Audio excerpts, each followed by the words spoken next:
할렐루야, 여러분들 반갑습니다. 이렇게 주일 아침에 또 예배 자리 가운데 여러분들을 볼 수 있음에 너무나도 감사합니다. 오늘도 어김없이 함께 찬양하면서 주님을 높이면서 나아갔으면 좋겠습니다. 우리 함께 찬양하겠습니다.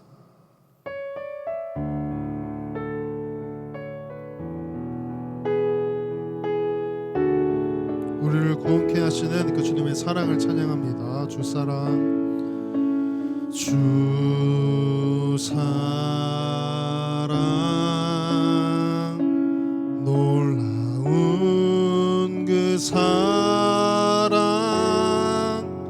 나를 위한 그의 십자가,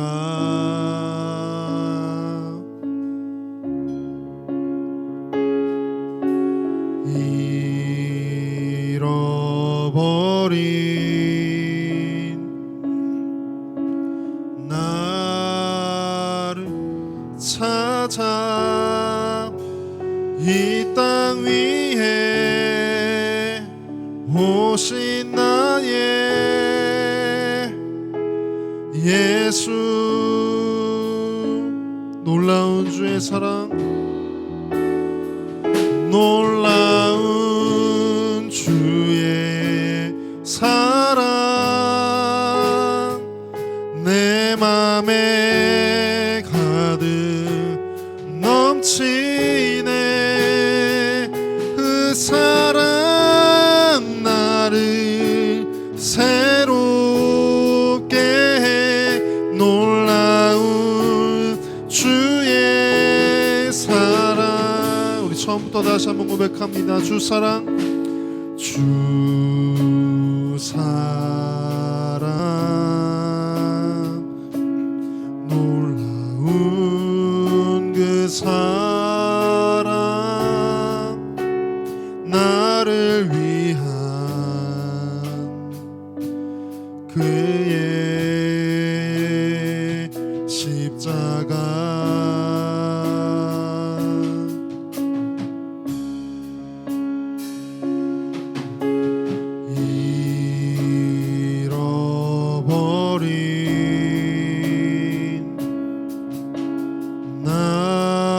나를 찾아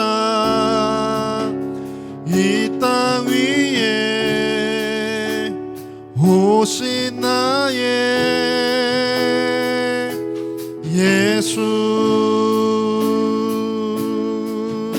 놀라운 주의 사랑, 놀라운 주의 사랑, 내 맘에 가득 넘치네. 그 사랑 나를 새롭게 해. 놀라운 주의 사랑, 놀라운 주의 사랑, 놀라운 주의 사랑, 내 맘에 가득 넘치네. 그 사랑 나를 새롭게 해. 놀라운 주의 사랑. 다시 한번 고백합니다. 놀라운 주의 사랑, 내 맘에 가득 넘치네. 그 사랑 나를 새롭게 해. 놀라운 주의 사랑, 십자가, 십자가, 십자가, 십자가, 그 그늘 아래 내 소망이 있네. 십자가, 십자가, 그 그늘 아래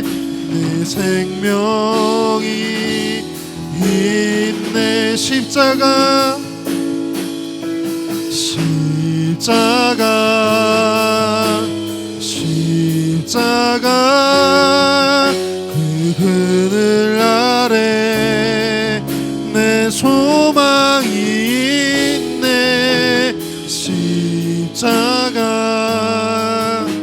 십자가 그 그늘 아래 내 생명이 있네. 선행해 주님 감사합니다. 영 죽을 수밖에 없는 우리를 위하여서 그 십자가에 달리신 우리를 구원케 하신 그 주님의 은혜에 감사하여 이 자리 가운데 나와 함께 예배합니다. 하나님, 이 예배 시간 가운데 우리가 충만한 그 은혜 경험할 수 있는 시간 되게 하여 주시옵소서. 두 마음을 품고 살아가는 것이 아니라 오직 주님만 바라보며 주님 원하시는 삶, 주님 뜻대로 살아가는 그 삶 살아낼 수 있는 우리를 다 될 수 있도록 이 시간 은혜로 함께하여 주시옵소서. 감사하며 예수 그리스도의 이름으로 기도합니다. 아멘. 자, 이 시간 함께 하나님 말씀 보겠습니다. 오늘 함께 나눌 말씀은 예레미야 4장 3절과 4절입니다. 예레미야 4장 3절과 4절 두 구절 말씀입니다. 우리 한 목소리로 합독하겠습니다. 시작. 여호와께서 유다와 예루살렘 사람에게 이와 같이 이르노라. 너희 묵은 땅을 갈고 가시던 물에 파종하지 말라. 유다인과 예루살렘 주민들아, 너희는 스스로 할례를 행하여 너희 마음 가죽을 베고 나 여호와께 속하라. 그리하지 아니하면 너희 악행으로 말미암아 나의 분노가 불같이 일어나 사르리니 그것을 끌 자가 없으리라. 아멘. 자, 여러분들 한 주 동안 잘 지내셨나요? 우리 추석 연휴 동안 어떻게 잘 쉬었는지 궁금합니다. 전도사님은 아주 푹 쉬었어요. 먹는 것도 엄청 잘 먹었고 푹 쉬다가 돌아왔습니다. 자, 오늘 이렇게 어김없이 우리 각자의 예배 자리에서 예배를 드리며 나가는데, 오늘은 특별히 이 예레미야 4장 구약의 말씀을 가지고 우리가 어떻게 하면 우리 안에 두 마음, 하나님을 향한 그 마음과 세상을 바라보는 그 마음, 그 가운데 우리가 방향성을 잡을 수 있는지, 어떻게 방향성을 잡아야 하는지 말씀을 함께 나눠보려고 합니다. 자, 세계엔 참 많은 사람들이 예수를 믿으며 살아가고 있습니다. 그 중에 우리 특별히 대한민국, 우리가 밟고 살아가는 이 대한민국 땅에 나는 개신교인이라고 말하는 사람이 무려 전 국민의 20%나 된다고 합니다. 그 정도로 우리나라의 기독교 인구는 정말 많아요. 그런데 너무나 안타깝게도 나 예수 믿어라고 말하는 사람은 정말 많은데, 정말 그 삶이 예수를 닮았다 말할 수 있는 사람은 또 와, 너 정말 예수를 따르며 살아가는구나 라고 할 수 있는 사람은 그렇게 많지 않은 것 같아요. 제가 예전에 전도사님 우연히 기사를 하나 본 게 있는데, 그 기사의 제목은 이런 제목이었어요. 위선적 신자보다 무신론자가 낫다. 그 기사의 내용은 이렇습니다. 종교의 가르침을 따른다면서 실제 삶에서는 직원들에게 제대로 월급을 주지 않고 가난한 사람들을 착취하며 불법적인 사업을 해서 돈을 버는 등, 위선자들은 종교의 의식이나 어떤 종교적 규정을 엄격하게 준수하는 척은 하지만 정작 그 가치나 그 원리를 본인의 삶에는 적용하려 하지 않는다. 그러면서 그럴 바에는 너희들 차라리 무신론자로 사는 게 더 나아라고 이야기하는 한 기사였습니다. 이 기사와 같이 시대가 가면 갈수록 한국교회와 많은 개신교인들에 대한 비판이 거세지고 있는 것은 사실입니다. 여러분들도 많이 경험할 거예요. 전에는 그저 사람들이, 세상 사람들이 그 기독교 잘 몰라서 그래. 한국교회 또 우리 개신교인들 얼마나 좋은 모습들이 많은데, 긍정적인 게 많은데 왜 그렇게 비판하는 거야 라고 이야기했었지만, 또 생각했었지만, 시간이 지날수록 심해져가는 그 비판 속에 도대체 그렇게 사람들이 비판하는 이유가 무엇일까 생각을 해보게 되었어요. 그 어느 나라보다도 예배를 많이 드리는 나라가 또 교회가 바로 한국교회, 한국인데, 또 말씀을 드릴 교회가 가장 많은 나라가 바로 이 대한민국, 또 우리 한국교회인데, 왜 그렇게 많은 사람들이 있는 이 한국교회, 또 많은 그리스도인들이 왜 들은 말씀대로 하나님의 뜻대로 살아가지 못하고 있는 것일까? 그런 생각을 하게 되었습니다. 오늘 우리가 읽은 예레미야서를 살펴보면 우리나라만큼이나 한국 교회만큼이나 예배를 많이 드렸던 한 나라가 등장을 합니다. 여러분 어딘지 아시나요? 어딜까요? 네, 맞습니다. 바로 이스라엘입니다. 이스라엘. 그들은 특별히 하나님의 구원 사역을 위해 선택받았던 민족이었습니다. 그래서 조상 때부터 대대로 하나님을 예배하고 또한 섬겼던 사람들이 바로 이 이스라엘 민족이에요. 예레미야 7장 2절을 보면 여호와께 예배하러 이문으로 들어가는 유다 사람들이라는 말씀이 있어요. 이 말씀과 같이 그들은 나라가 쪼개지고 북이스라엘과 남유다로 한 나라가 쪼개지고 또 여러 나라의 침공의 위협 속에 있을지라도 성전에서 하나님을 예배하는 그 장소에서 예배하는 것을 놓치지 않으려고 안달힘을 쳤던 그런 모습들을 우리가 성경에서 볼 수 있는 것 같아요. 그런데 여기서 보여지는 이 모습은 굉장히 단편적인 모습이었습니다. 말씀 전체를 살펴보면 이 예배하러 가는 이 유다 민족들의 모습이 얼마나 가짜의 모습이었는지 발견할 수가 있어요.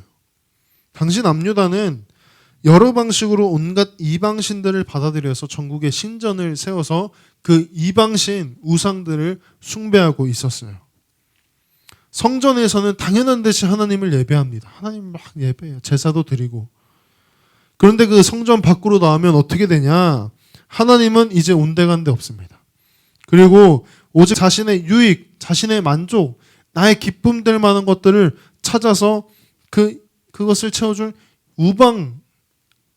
이방신 우상을 섬겼습니다. 도무지 하나님의 구원 사역을 위해서 택함받은 민족이라고는 말할 수 없을 정도로 당시 이스라엘 민족들은 완전히 무너져 있었습니다. 이런 상황 속에 하나님께서 이 예레미야라는 선지자를 통해서 이 무너질 대로 무너진 이스라엘을 향해 말씀하시는 것이 바로 오늘 본문 말씀입니다. 오늘 본문 3절을 보니까 하나님께서 이 유다와 예루살렘 사람에게 너희 묵은 땅을 갈고 가시덤불에 파종하지 말라고 말씀하고 계세요.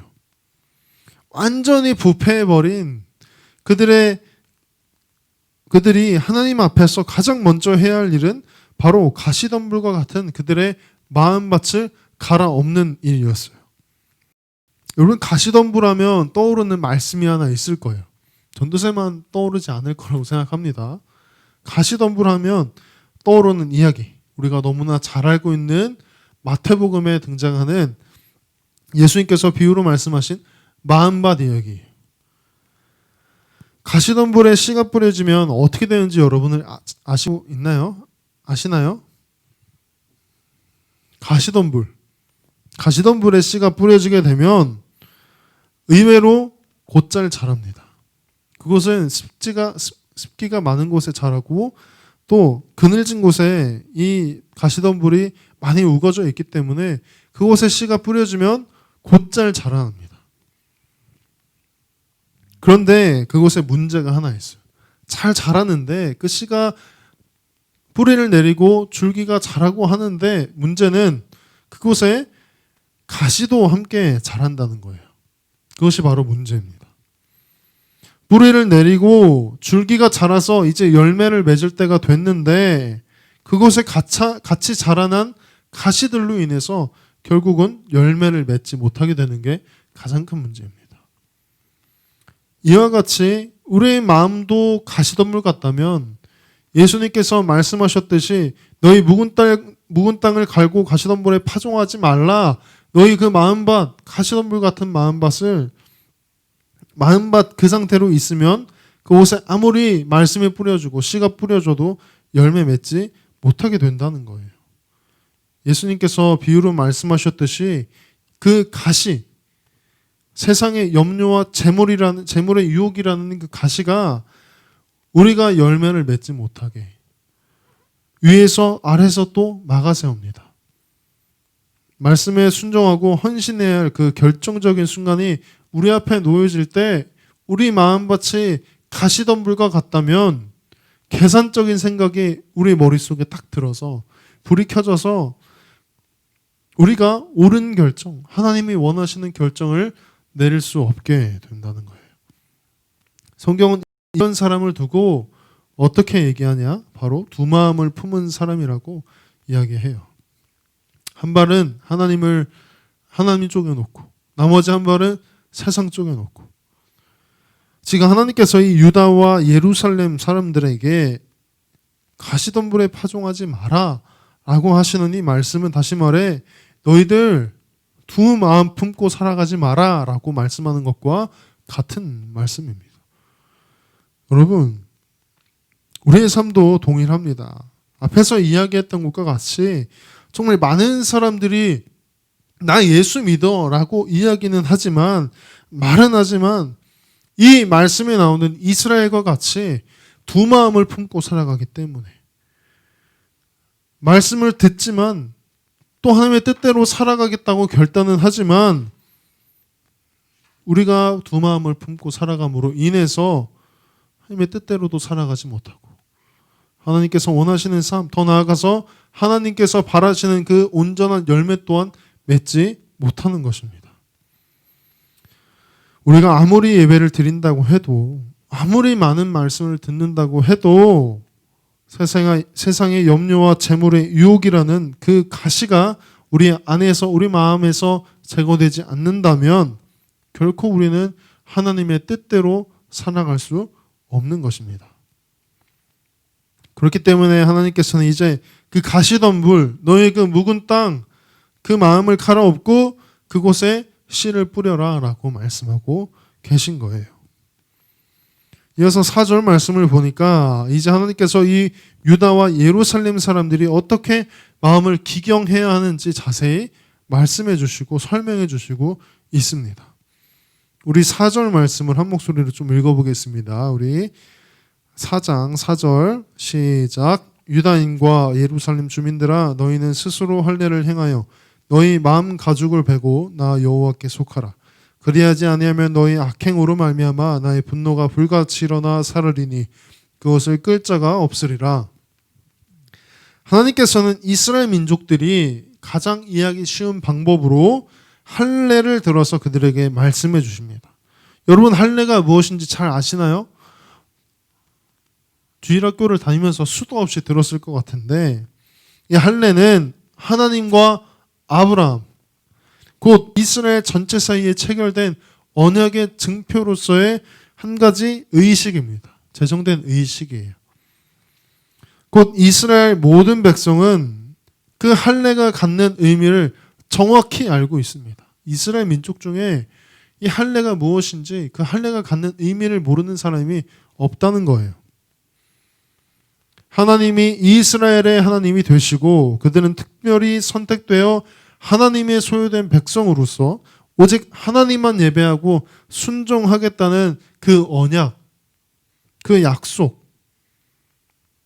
하나님께서는 이제 그들의 육체의 의식을 넘어서 마음의 할례를 요구하고 있습니다. 야, 너희들이 받았던 그 육체의 할례, 그것을 넘어서서 마음의 할례, 너희 마음에 결단하는 대로 할례를 행하라 라고 요구하고 있는 것입니다. 육체의 할례는 하나님의 언약 백성의 외적 표식의 하나일 뿐이었어요. 외적인 하나의 표식일 뿐이었지만 하나님께서 요구하시는 진정한 언약 백성의 표식, 그것은 바로 마음의 할례였기 때문에 하나님께서는 지금 이스라엘 온 백성에게 마음의 할례를 요구하고 계신 것입니다. 그저 유대인으로서 육체의 할례는 행했지만 마음의 할례는 행하지 않아서 하나님과 무관한 삶, 죄에 빠져 사는 삶, 오히려 이방인보다도 더 악한 삶을 너희가 살아왔다면 이제는 마음의 할례를 받아 하나님의 구원에 동참하라, 나의 구원에 동참하라 말씀하고 계신 것입니다. 자, 그러면 이렇게 생각해 볼 수가 있어요. 마음의 할례, 그거 행해야 하는 거구나. 근데 어떻게 행하는 거지? 마음의 할례는 어떻게 행해야 하는 것일까요? 마음의 할례는 먼저 참된 회개로부터 출발합니다. 이는 그저 내가 어떤 일을 잘못했다. 내가 이거 잘못했네. 내가 왜 그런 잘못했지? 그 잘못을 후회한다. 그런 의미가 아니에요. 진정한 회개, 진정한 돌이킴은 이런 내용이 포함되어야 합니다. 첫 번째, 우리 자신에 대한 바른 판단이 포함되어야 해요. 회개는 우리의 실상, 비참하고 눈멀고 발가벗은 우리의 모습을 직시하는 것에서 출발합니다. 우리가 아무것도 할 수 있는 것이 없다. 두 번째, 이런 상황에 처한 내가 할 수 있는 것이 아무것도 없다라는 것을 아는 것이 필요합니다. 나 자신의 그 부패한 본성을 철저하게 목도하고 이 상황에서 내 힘으로 돌파해 나갈 수 없다는 것을 뼈저리게 느껴야 합니다. 이처럼 나의 힘으로 나를 구원할 수 없다는 것을, 그 죄에서 벗어날 수 없다는 것을 뼈저리게 깨닫고 진정한 회개를 하는 것이 바로 마음의 할례, 하나님의 구원에 동참하는 것입니다. 말씀을 좀 정리하겠습니다. 사랑하는 우리 고등부 친구들, 이 시간 하나님의 말씀을 듣는 우리도 마음의 할례를 행해야 하는 줄 믿습니다. 또 우리 모두 다 마음의 할례를 행하는 자들이 다 되시길 간절히 소망합니다. 나의 마음 가죽을 베어내는 그 마음의 할례를 통해 하나님의 형상대로 혼과 우리의 마음과 우리의 영이 새롭게 또 온전케 되는 여러분들 다 되시길 간절히 소망합니다. 그래서 유대인들이 그 육체의 할례를 통해 자신들이 유대인인 것을 입증했듯이 이제 우리도 마음의 할례를 받아서 정말 참된 그리스도인으로서 내가 하나님의 자녀인 것을 세상 가운데 입증하며 살아갈 수 있는 그 단계까지 우리가 도달할 수 있는 참된 믿음의 그리스도인들 다 되길 간절히 소망합니다. 이렇게 기도하겠습니다. 사랑의 주님, 우리가 세상 가운데 발딛고 살아가다 보니 우리가 하나님의 자녀인 것을 잊고 세상이 주는 그 쾌락과 세상이 주는 그 유혹에 넘어가서 살아갈 때가 참 많았음을 고백합니다. 한 발은 하나님께 두고 한 발은 세상에 두면서 두 마음을 품고 살아갔던 우리의 마음을 주님 앞으로 가지고 나아가 회개하며 나아갑니다. 하나님, 우리의 품었던 그 두 마음을 이제는 진정한 회개로 주님 앞에 가지고 나아가오니 나의 마음을 용서해 주시고 나의 죄된 모습들을 용서해 주시고 이제 온전히 하나님만 바라볼 수 있는 그 마음의 할례를 통해 하나님의 진정한 그 구원에 동참할 수 있는 우리들 다 되게 하여 주시옵소서. 그래서 우리가 세상 가운데 살아가면서 정말 내가 마음의 할례를 받은 그리스도인으로서 정말 내가 하나님의 자녀인 것을 세상 가운데 입증하며 살아갈 수 있는 그 단계까지 우리가 도달할 수 있는 참된 그리스도인들 다 되게 하여 주시옵소서. 감사하며 예수 그리스도 이름으로 기도합니다. 아멘. 이 시간 주님 앞에 예물 드리며 함께 찬양하겠습니다.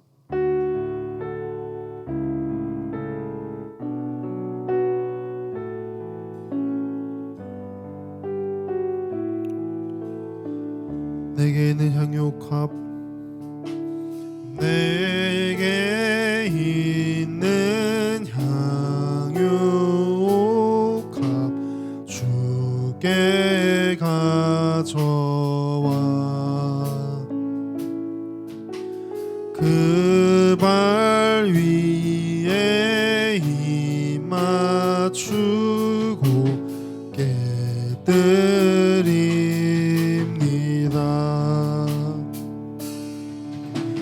나를 위해 나의 달리신 그 발 흘린 피로 나의 죄를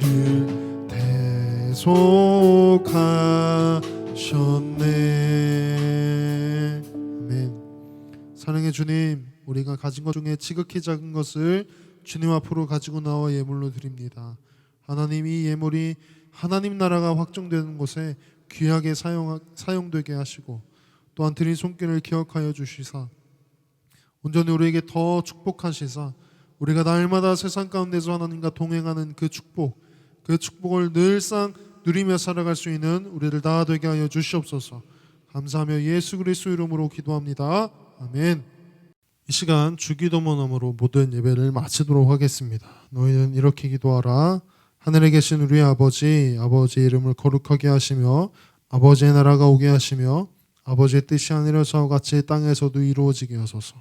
오늘 우리에게 일용할 양식을 주시고 우리가 우리에게 잘못한 삶을 용서해 준 것 같이 우리의 죄를 용서해 주시고 우리를 시험에 빠지지 않게 하시고 악에서 구하소서. 나라와 권능과 영광이 영원히 아버지의 것입니다. 아멘. 자, 광고하겠습니다. 첫 번째 광고입니다. 여러분들 11시에 예배 잘 드려주고 계시죠? 우리 고등부 예배 시간은 주일 오전 11시입니다. 여러분들 시간을 지켜서 정해진 시간과 구별된 장소에서 하나님을 온전히 예배하는 그런 고등부 학생들 다 되었으면 좋겠습니다. 자, 두 번째 광고입니다. 계속해서 온라인 예배를 드리고 있기 때문에 우리가 따로 헌금을 할 수 있는 방법이 없습니다. 여러분들 헌금을 준비하셨다면 그 헌금을 잘 모아두셨다가 나중에 우리가 오프라인에서 함께 대면 예배를 드릴 때 한 번에 헌금을 해주시면 감사하겠습니다. 자, 우리 한 주 동안 또 세상 가운데서 승리하며 잘 살아가시다가 정말 그리스도인으로서 내가 그리스도인이라는 것을 입증하며 살아가시다가 우리 다음 주 이 시간에 다시 예배 때 뵙도록 하겠습니다. 여러분들 한 주 동안 승리하세요.